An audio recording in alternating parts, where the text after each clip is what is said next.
నెల్లూరు జిల్లా పొదలకూరులో రాజకీయ విమర్శలు హాట్ టాపిక్గా మారాయి.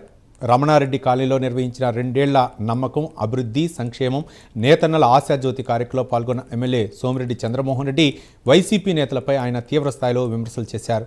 ముఖ్యమంత్రి చంద్రబాబు నాయుడుతో పాటు కూటమి నేతలపై వైసీపీ నాయకులు అసభ్యకరమైన భాషను ఉపయోగిస్తున్నారని ఆరోపించారు.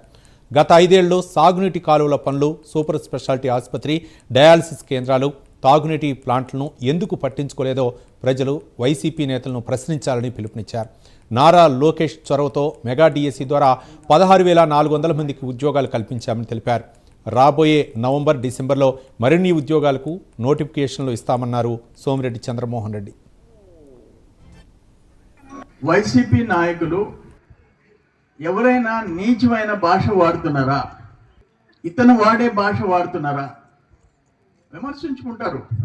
అది కూడా చాలా తక్కువ. ఎప్పుడో 2 నెలలకి 3 నెలలకి ఒక్కొరు ఎమ్మెల్యే మీద, మంత్రి మీద, ఎంపీ మీద కౌంటర్ ఇచ్చేది ఎప్పుడో 3 నెలలకి 6 నెలలకి. ప్రతి 2-3 రోజులకి చండాలమైన భాష, నీచమైన భాష, స్వర్గంలో ఉండే తల్లిదండ్రుల్ని కించపరిచే భాష, చంద్రబాబు నాయుడు గారిని అంత వయసులో ఉండే ఒక ముఖ్యమంత్రిని మీద ఈయన వాడే భాష దరిద్రుడు, అసుదరిద్రుడు, ఎదవ, తిరుగుబాటు రావాలి కదా.